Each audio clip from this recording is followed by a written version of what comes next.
Los Angeles, 1987. A party in Beverly Hills. The house belonged to a producer. Someone important. Someone whose name opened doors in Hollywood. It was massive. White marble floors. Crystal chandeliers. Floor-to-ceiling windows overlooking the city. The lights of Los Angeles stretched out like a blanket of stars. Outside there was a pool. Infinity edge. The water glowed blue in the night. Waiters moved through the crowd with trays. Champagne. Caviar. Things that cost more than most people made in a month. The party was full. Actors, directors, agents, studio executives. Everyone who mattered was there. Women in designer dresses. Men in tailored suits.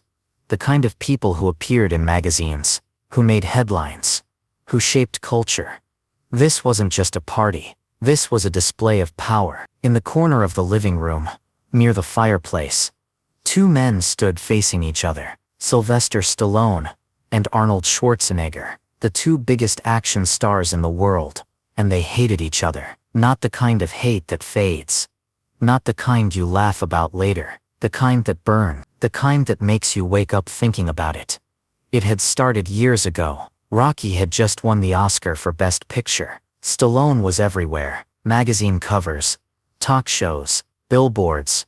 He was the biggest star in Hollywood, and Arnold was still a bodybuilder, still doing bit parts, still trying to break through. He'd watch Stallone on TV, see the interviews, the acclaim, the success, and Arnold would think, that should be me. Then came Conan the Barbarian, 1982. Arnold's breakout role. Suddenly he was a star too, and Stallone watched, and he felt the same thing. Arnold had felt, that should have been my role. From that moment, everything became competition. For years they'd been at war. Every movie Stallone made, Arnold would try to top it. Every magazine cover Stallone got, Arnold would get. Every award Stallone won, Arnold would find a way to dismiss it. And Stallone did the same. In interviews, they'd take shots at each other. Subtle at first, then less subtle. Arnold's muscles are fake. All show, no function. Sly can barely speak. His face is paralyzed. How can you be a leading man when you can't even smile right? Behind the scenes, it was worse. When Stallone was offered a role, Arnold's agent would call the studio, offer Arnold for less money, try to steal the When Arnold got a magazine cover, Stallone's publicist would pitch a bigger story, a better angle, anything to overshadow it. They'd show up at the same gym, work at the same time, lift heavier weights than necessary, just to prove a point. Once at Gold's Gym, Arnold had been benching 3. Stallone walked by, saw him, then loaded 303 hive onto his own bar. He struggled. His spotter had to help him, but he did it, just to beat Arnold's number. It was vicious, it was childish, it was exhausting. And tonight, they were at the same party. People had been watching them all night, waiting, wondering if something would happen. And then it did. Arnold walked over to Stallone. He was holding a drink, scotch, expensive. He took a sip, then he smiled. Not a friendly smile, a challenge. Sly, Arnold said. His accent was thick, Austrian, unmistakable. Stallone looked at him. Arnold, you look strong tonight. Thanks. But not as strong as me. The room had gone quiet. Not completely, but the people nearby had stopped talking. They were listening now. Stallone's jaw tightened. You think so? I know so. How do you know? Arnold smiled wider. Because I train harder than you. I eat better than you. I sleep better than you. Stallone didn't respond. Arnold continued. You make movies about boxers, about fighters, but you're not a fighter. You're an actor playing a fighter, and you're a bodybuilder playing an actor. Arnold laughed. At least I'm good at it. Stallone's face went dark. The people around them were watching now. Fully. Nobody was pretending not to listen anymore. Arnold set down his drink. You want to prove you're strong, Sly? I don't need to prove anything to you. Then you're scared. Stallone stepped closer. I'm not scared of you. Then prove it.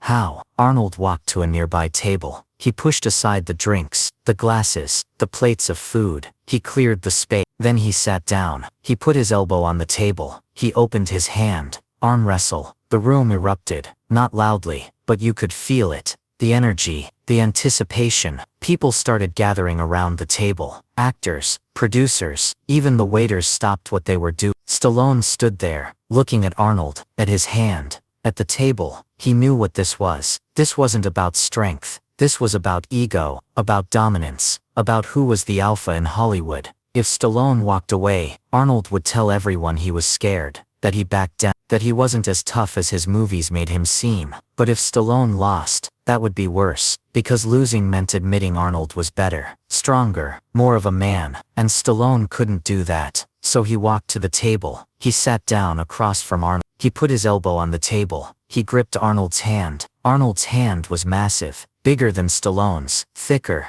The veins were visible, like cables under skin. Stallone looked at their hands, then at Arnold. Arnold was smiling. Ready? Stallone nodded. Someone in the crowd yelled, "On 3, 1. Stallone tightened his grip. 2. Arnold's smile grew. 3. They pushed. Immediately Stallone felt it. Arnold was strong, not movie strong, not Hollywood strong, real strong. The kind of strength that comes from years of training, from lifting weights that would crush most men, from a body built not for show but for power. Stallone pushed harder. His arm shook, his shoulder burned, his face turned red. But Arnold's arm didn't move, not an inch. Arnold was still smiling, calm, like he was holding a cup of coffee. "Come on, Sly," Arnold said. "Is that all you have?" Stallone gritted his teeth. He pushed with everything he had. His bicep flexed, his forearms strained, his entire body tensed. But Arnold's arm stayed upright, perfectly vertical, like it was made of steel. The crowd was silent now, watching, waiting. Stallone felt his arms starting to give, slowly, inch by inch. Arnold wasn't even trying yet. And then he did. Arnold pushed, not fast, not violently, just steady, controlled. Stallone's arm moved, down, toward the table. He tried to stop it. He pushed back. He used his legs, his core, everything. His face was bright red now, veins popping in his neck, sweat on his forehead. But it didn't matter. Arnold was too strong,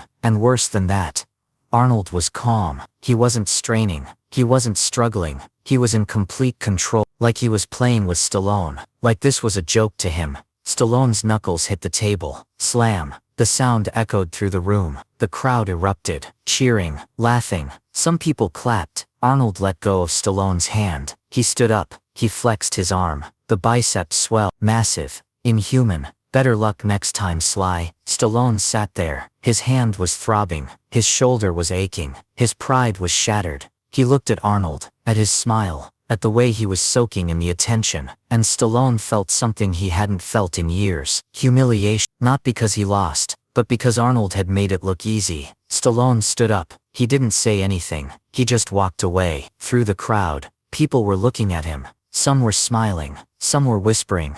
He heard fragments of conversation. Did you see that? Arnold destroyed him. Sly didn't stand a chance. Each word was a knife. Through the crowd, out of the living room, into the hallway. His hand was throbbing. His shoulder felt like it had been pulled out of its socket. But worse than the physical pain was something else. Shame. He found a bathroom. He went inside. He locked the door. He looked at himself in the mirror. His face was red, flushed. His jaw was tight. His hand was shaking. He'd just lost. In front of everyone. In front of Hollywood. Producers he wanted to work with. Directors he admired. Actors he competed against. They'd all seen him lose. They'd all seen Arnold make it look easy. And Arnold had won. Not just the match. The moment. The power. Stallone turned on the faucet. Cold water. He splashed it on his face. His hands gripped the sink. Knuckles white. He stared at himself. And he thought, I can't let this stand. Stallone leaned against the sink. He closed his eyes. He thought about the last few years. About the competition. About the movies. About the interviews. About how much he'd let Arnold get under his skin. And he realized something. This wasn't about strength. This was about ego. And ego was destroying him. The next day Stallone called his agent. I want to make a movie. About what? Arm wrestling. His agent was silent. You're joking. No. Sly. Nobody wants to see a movie about arm wrestling. I do. Why? Because I need to prove something. To who? Arnold? Stallone didn't answer, but his agent knew. 6 months later, the movie was made. It was called Over the Top. Stallone played a truck driver who reconnects with his son by competing in an arm wrestling championship in Las Vegas. The production was rushed. The script was weak. But Stallone didn't care. He trained for months, worked with professional arm wrestlers, built up his forearm strength, studied technique. On set he was obsessed. He'd do take after take, perfecting each movement, each angle. The crew thought he was crazy. It's just arm wrestling, Sly. But to Stallone it wasn't just arm wrestling. It was redemption. The movie was ridiculous. Even Stallone knew. The dialogue was cheesy. The plot was thin. The arm wrestling scenes were over the top. There's a scene where Stallone flips his baseball cap backward before every match, like that's his power move. Critics would later mock it endlessly. But Stallone didn't care, because the movie wasn't for audiences, it was for Arnold. When Over the Top was released, it bombed. Critics hated it. Audiences ignored it. It barely made back its budget. Arnold saw it, and he laughed. Not privately, publicly. In an interview he was asked about Stallone's new movie, arm wrestling. Arnold said, smiling, "That's what he makes after Rocky, after Rambo, a movie about arm wrestling." The interviewer laughed. "He should stick to boxing." Arnold continued, "At least in boxing, you can fake the punches." The comment made headlines, and Stallone saw it. He was in his office when his publicist brought him the article. He read it, once. Then again. Then he crumpled the paper and threw it across the room. His wife came in. "What happened? Arnold, what did he do? He's mocking me." Again. She sat down. "When are you going to stop caring what he thinks? When he stops being better than me?" She looked at him. "You think he's better than you?" Stallone didn't answer. She leaned forward. "Sly, listen to me. This competition is killing you. You're not sleeping. You're not eating. Every movie you make, you're thinking about him. I have to beat him. Why? Because if I don't, what does that make me? It makes you Sylvester Stallone. Rocky, Rambo, one of the biggest stars in the world, but not the biggest." She shook her head. "You're going to destroy yourself trying to beat him." Stallone looked away, but his silence said everything. Years passed. The rivalry continued. Every movie Stallone made, Arnold would comment on. Every award Stallone got, Arnold would dismiss, and Stallone would do the same. Journalists loved it. They'd ask Arnold about Stallone. They'd ask Stallone about Arnold. The answers were always the same: thinly veiled insults, backhanded compliments, subtle digs. "Arnold's a great bodybuilder, but acting, that's a different skill." Sly makes the same movie over and over. "I try to challenge myself." It became exhausting, not just for them, but for everyone around them. Their agents would coordinate schedules to make sure they never crossed paths. Their publicists would prep them before events in case they ran into each other. Directors didn't want to work with them together. Producers avoided projects that involved both. Studios had to choose sides. Hollywood was divided: Team Stallone or Team Arnold, and neither side was winning. Then in the early 2000s, something changed. They were both at another party, a charity event. Black tie. They hadn't spoken in years, but someone suggested they take a photo together. For the charity, for the cause. Stallone and Arnold looked at each other, and for the first time in decades, they saw something different. Not enemy, but two men who'd wasted years hating each other. They took the photo, standing side by side, not smiling, but not glaring either, just standing. After the photo, Arnold walked over to Stallone. "Sly, Arnold, that was a long time ago. The arm wrestling, yeah, I was an asshole." Stallone looked at him. "So was I." Arnold nodded. "We wasted a lot of time." "Yeah, you wanna stop?" Stallone thought about it, about all the years, all the insults, all the competition, about how exhausting it had been. "Yeah," Stallone said, "I do." They shook hands, not as enemies, as equals. In 2010,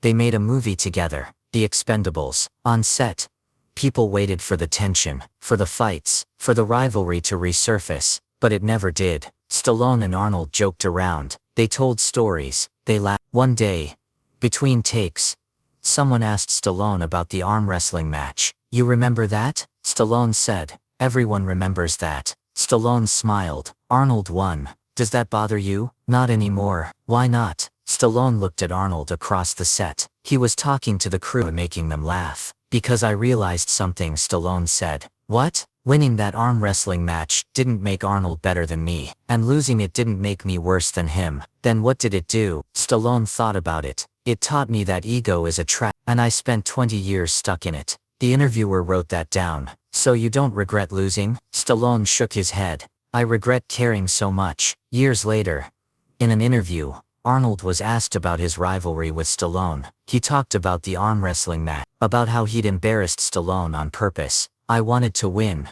Arnold said. Not just the match, but the war, the competition for who was the biggest star. And did you? Arnold smiled. No, because there was no war. We invented it. We fed it. We made it bigger than it needed to be. Do you regret it? Yeah, I do. Why? Because Sly and I could have been friends. We could have made movies together. We could have supported each other. He paused. Instead, we spent 20 years trying to destroy each other. And for what? Ego. The interviewer asked one more question. If you could go back to that party, to that arm wrestling match, would you do it again? Arnold thought about it. No, he said. I'd walk away. I'd buy Sly a drink. I'd tell him we're on the same team. And what would he say? Arnold smiled. Knowing Sly, he'd probably arm wrestle me anyway. They both laughed. Because that's what it had become. Not a rivalry, but a memory. A reminder of what happens when ego takes over. When you let competition become hate. When you forget that the person across from you isn't your enemy. They're just another person trying to survive in the same industry. Today, Stallone and Arnold are friends. Real friends. They call each other. They text. They support each other's projects. And when people ask them about the rivalry, they laugh. Because they know the truth. The arm wrestling match didn't decide anything. It didn't prove who was stronger. It didn't prove who was better. It just proved that ego is exhausting. And friendship is easier. The question is, who are you competing with when you should be collaborating?